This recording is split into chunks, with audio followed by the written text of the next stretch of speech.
On the morning of January 24th, 2025, at Gateway Elementary School in Borger, Texas, parents were lining up in the usual drop-off lane, going through their normal routines as they said their goodbyes to their children. Among them was 8-year-old Serenity Campos, an energetic and loving second grader. Her mother, Daniela Campos, pulled up to the designated area, expecting nothing out of the ordinary. As the line moved forward, Serenity unbuckled her seatbelt, grabbed her backpack, and stepped out of the car. As she got out, her coat became caught in the closing car door, something neither she nor her mother noticed. It was a split-second mistake, a moment of unfortunate timing that would turn into a nightmare.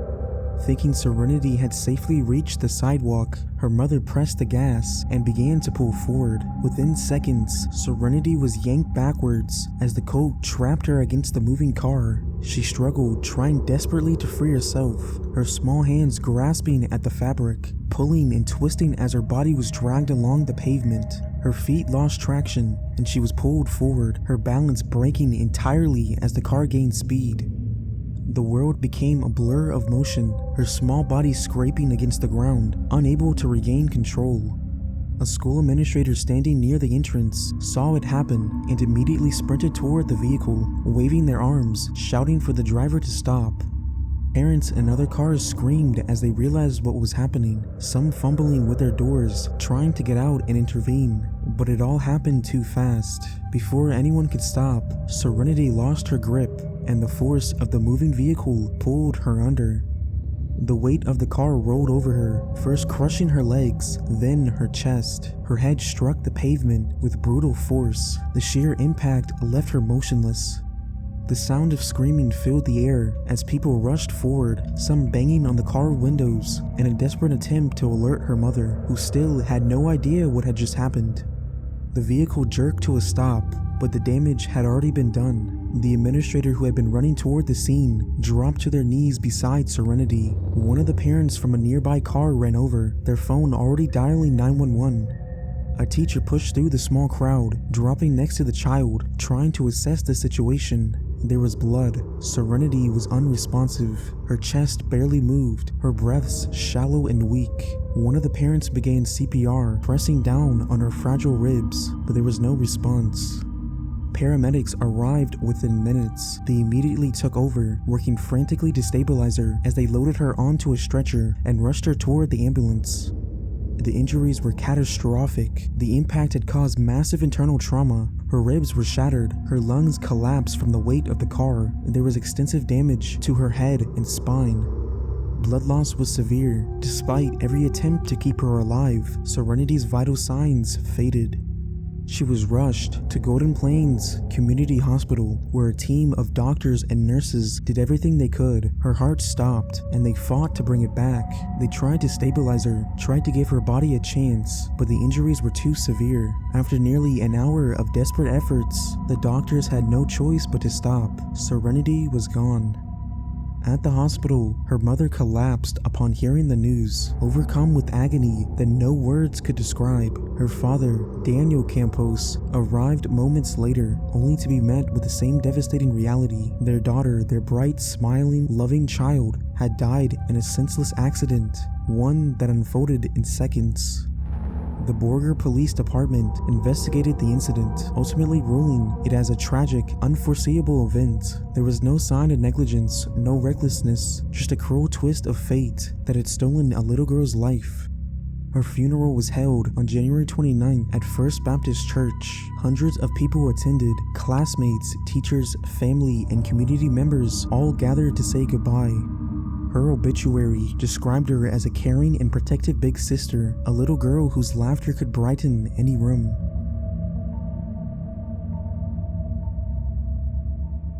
In the aftermath of a powerful nor'easter in November 2009, the residents of Bocosin, Virginia, faced the arduous task of clearing extensive storm debris. Old Dominion Tree and Lawn Care Specialists, a local company owned by Robert Strickland, was among those contracted for the cleanup efforts. On November 22nd, Strickland sent a 3-person crew to a property on Wagner Road where fallen trees and large branches covered the yard. Among the crew was 14-year-old Frank Gornick, Strickland's nephew and legal ward, who had been living with him after losing both of his parents. Despite child labor laws that prohibited minors from working with dangerous machinery, Frank had been helping Strickland with tree removal jobs for months. That morning, the crew arrived early to begin clearing the property. A large, industrial wood chipper was already positioned near the street, its engines rumbling as it warmed up. The machine was designed to shred thick branches into mulch within seconds, its eternal blades rotating at deadly speeds. Frank, eager to prove himself, immediately started hauling debris, feeding smaller branches into the chipper. He worked quickly, using a metal shovel to scoop up twigs and leaves and push them forward. What Frank didn't realize that the metal shovel was never meant to be used with the machine. The manufacturer's guidelines strictly warned against it, as the chipper's powerful mechanism could easily catch the foreign objects and pull them in. Several of the machine's safety features were missing, including the lower safety door and the foot control that could stop the blades in an emergency. There was no wooden push paddle the tool workers supposed to use to safely guide debris into the chute. No one had been given proper safety gear, and none of the adults on site stopped Frank from doing a job he should have never been assigned. As Frank continued working, he pushed a pile of debris into the hopper with his shovel. The moment the edge of the shovel made contact with the spinning blades, the machine reacted with violent force. The chipper seized the shovel and yanked it forward with incredible speed. Frank tried to hold on, but the force was too strong. The handle was ripped from his hands, and before he could step back, his sleeve became caught in the moving blades. In an instant, the rotating drum twisted the fabric of his shirt, pulling him toward the opening. He fought to free himself, grabbing onto the edge of the chute, his body twisting as he tried to pull away. His feet scrambled for traction on the damp ground, but the machine was too powerful. His right arm was pulled in first, the sleeve tightening around his skin as the fabric twisted further. The force wrenched his shoulder violently, dislocating it before dragging him in further. And there was no time to scream. The machine pulled him in with a terrifying speed. His torso hit the blades next, crushing his ribs as the spinning drum tore through muscle and bone. His body disappeared into the machine in seconds, reduced to nothing but fragments before anyone could react. By the time the workers realized what had happened, the chipper had already done its job. One of the men, hearing the brief struggle, turned and saw the aftermath. He froze, his brain struggling to comprehend what had just happened. The other worker, who had been facing away, turned at the sound of the machine suddenly straining under the force of its last pull. What was left of Frank was unrecognizable. The ground near the chipper was splattered, the air thick with the smell of freshly shredded wood and something far worse. One of the men turned off the machine, but it was pointless. Frank was gone. The reality of what had just happened sank in, staggered away from the machine. The men then called paramedics. They arrived minutes later, but there was nothing to save. Investigators from the Virginia Department of Labor and Industry arrived soon after, surveying the scene and questioning the surviving workers. What they had found was a list of safety violations that made the tragedy even more unforgivable. Frank should have never been working that day. Miners were legally prohibited from operating or even being near heavy machinery like wood chippers. The missing safety components of the machine made an already dangerous job even deadlier. The workers lacked personal protective gear, and no one had been properly trained on emergency procedures. The use of a metal shovel had been a fatal mistake, yet no one had stepped in to stop Frank before it was too late. Robert Strickland was charged with felony child cruelty and a misdemeanor safety violation resulting in death. His company, Old Dominion Tree and Law Care Specialists, was fined $185,000 for its violation.